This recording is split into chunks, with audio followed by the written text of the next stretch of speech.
I'm Robert Mailing with the Sioux Empire Podcast, and I'm here today with Brad Hurst and Ashley Turinger with Survivors Joining for Hope. Welcome to the show, guys. Thanks, Rob. Thanks for having us. Absolutely. So now, Survivors Joining for Hope. Tell me a little bit about your organization and what you guys do. Well, I founded it. We kind of got rolling. I recently, about 2 years ago, lost my brother to suicide. Sorry to hear that. No, thank you. And in that process, I met with the U.S. military, the U.S. Army, and basically they have individuals called casualty assistance officers who work with each family one-on-one, and it doesn't matter how the death occurred, you still have that assistance. And I was very impressed with their approach and how they handled it, and was very overwhelmed with basically the support that I received. And in that process, was just very impressed. And it kind of got me motivated to find a way to provide to the general public. Because from there, I went and reached out to the helpline and started working with them on certain things and certain projects. I work on their suicide support walk that they do. And through working with them, they actually put me in contact with Ashley, and we kind of built the organization together to provide the casualty assistance officers role to the general public. And for me, I lost my husband of about 7 years to suicide. Sorry to hear that. It kind of left me feeling lost, helpless, completely different aspect than Brad had. We had to figure out how to pay for the funeral and all those other expenses on top of figuring out how to pay everyday bills with just my income and raising 2 children on top of it. Through that process, our life insurance policy did not pay out because of the cause of death.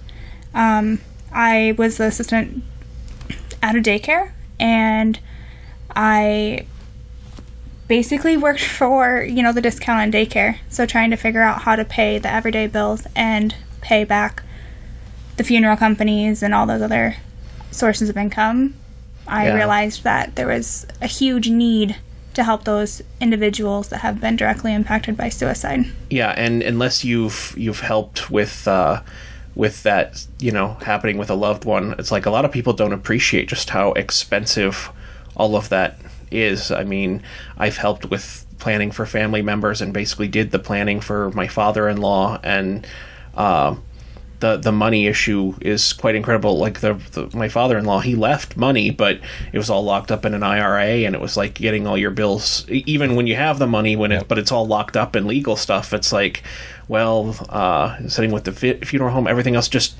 people do not realize what they're getting into with that, Yep, it's very true. And Ashley's story is probably more of the common denominator than anything.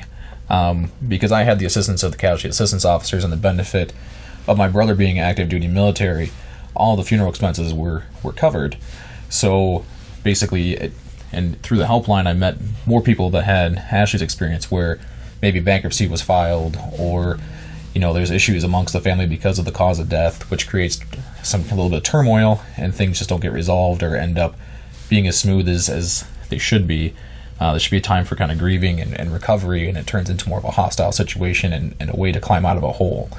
So, and it's just, our goal is to basically to alleviate the stress that comes along with it, give them kind of a guiding hand, and just basically help them with any kind of financial burden they run into, and hopefully put them in touch with the right people to give them the support that's needed to recover, and hopefully, turn a little bit of a positive light upon such a dark situation.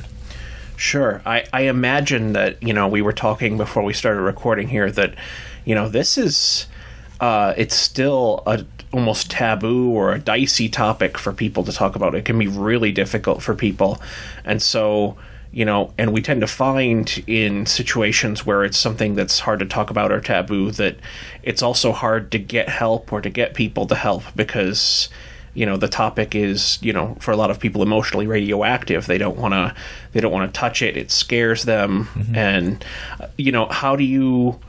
how do you deal with and overcome that aspect as far as like organizing people, seeking out, resources? Has that been? Everybody has been so kind that we have spoken with, and just I feel personally that the things that are hard to talk about are the things that we need to talk about. We need to lift that stigma that is placed on suicide. One of the greatest things that I have read is you cannot blame a person because their brain quits working. That's essentially what happens with a suicide. We don't blame people for their liver failing. We don't blame them for their kidneys failing. But for some reason, we blame people when their brain doesn't work. It's just like any other illness. Yeah, depression is definitely an illness, and but you're right. I know a lot of people who don't appreciate that or don't realize that, you know, it's a sickness. It just you know, I think of the stand-up comedian who talked about addiction, and it might as well apply to, I don't know if that's Mitch Hedberg or which comedian that was, but you know, he's like, dang it, so and so, you're an alcoholic or you're an addict, and it's like, but we don't treat other illnesses that way, where we go, dang it, Billy, you have lupus. Yeah. And you know, depression is that, you know, kind of getting a little candid here, I myself have dealt with depression in the past, and you know, people don't get it's just like, oh, just cheer up, and you know, Yep. we could do a whole show just on that topic, but Yep. people don't appreciate that it's just like when you're down in there, it's just like you know, it's a medical thing. You're not going to get out of it. You're not just going to tough it out and make it out. You Yep. know. Well, and I think I can honestly say that I was probably part of the stigma to begin with. It was, and looking back on it, I really think that I could have handled things a little bit differently, because I was probably one of those people that just didn't understand depression until something like this happened. And that's kind of the case. You get so used to your life and things going so well that you maybe, it's hard to step outside your comfort zone, or even and walk in someone else's shoes, because it's just kind of the way you're raised, or maybe it's just the influences that have been taking course on your life. But yeah, I was definitely part of that stigma. I didn't understand depression. I never really thought medical assistance was necessary, and then something like this happens, and it just kind of opens your eyes to just how much help is really needed, and just, you know, being part of that stigma can kind of create even bigger problems. And if we can kind of eliminate that and find a way to encourage people to find help, and it doesn't matter if you're male, female, it doesn't really matter what age you are either. I mean, it can happen at any age. So whether you're a business professional or, you know, a stay-at-home mom or whatever, it doesn't really matter. You should seek help if you need help, and I was definitely part of that stigma, and so it's our goal to kind of erase that and kind of help people, you know, kind of create a new life and just kind of grow from that. Absolutely. How are some ways, like you mentioned the helpline? I assume that's the helpline here in Sioux Falls, that nonprofit. Yep. I'm familiar with them. They're good people. What are some of the, like, specifically the things you do to help with support with families and survivors? Yep. So basically we have a couple different programs. Our specific main focus is going to be around funeral planning. So when a family loses someone to suicide, our goal is to put them in contact with organizations in the city.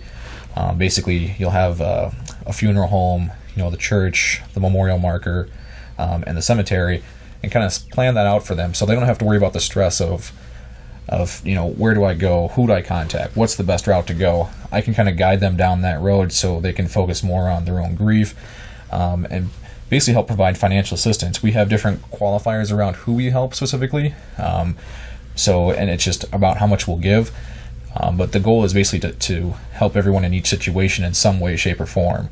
And then we kind of have partners surrounding our grief support. I am not a licensed counselor, so I would definitely not be the best person to speak to. Sure. But we're working with, you know, we have the helpline that has their support groups. We work with Sad Isn't Bad. We also have a few different prevention groups we're working with. To basically kind of coordinate those, and we're working with some counselors on a one-on-one basis. So our goal is to basically give you a route to take when it comes to the grief process. So whether you're comfortable with one-on-one, a group, you know, maybe you need to be involved in something, then we have that option for you as well. Okay. What are some ways that folks can help you guys out in providing those resources? Donations that can be monetary, or it can be a gift basket for our raffles.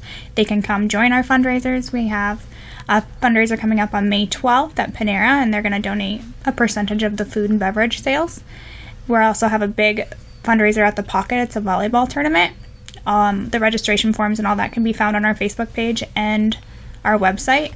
So just come be involved. You can like our page, talk about us, and just finding us on social media, checking out our website, and just kind of raising awareness is a good way to go. I could use a secretary that would work for free. That'd be fantastic. Pretty busy.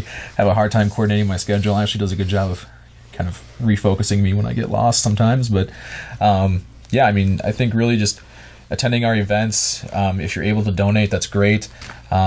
Just kind of passing the word along, and if you run into someone who needs help, just kind of thinking us and keeping us in mind, so we can be there to help them.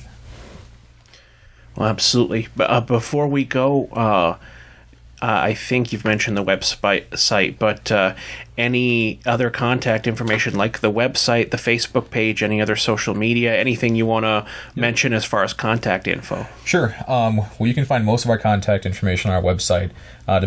We have a long version, survivorsjoiningforhope.org. If you don't feel like typing that much, simple sj4h.org will get you there as well.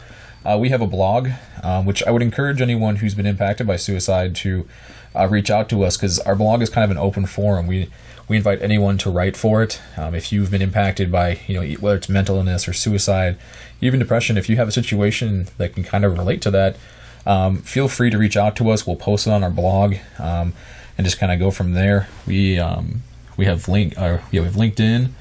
If you're more of a Twitter. Twitter, Instagram. Kind of every social media outlet that we possibly can have, we have it. Just to try to spread the word about who we are. So we are on Google Plus. It's an epic forum to be part of. Yes. It's a handy tool. Very nice. Well, Brad and Ashley, thank you very much for coming on, and I wish you guys the best of luck in helping people and raising awareness. Yep. We appreciate it, Rob. Thank you so much.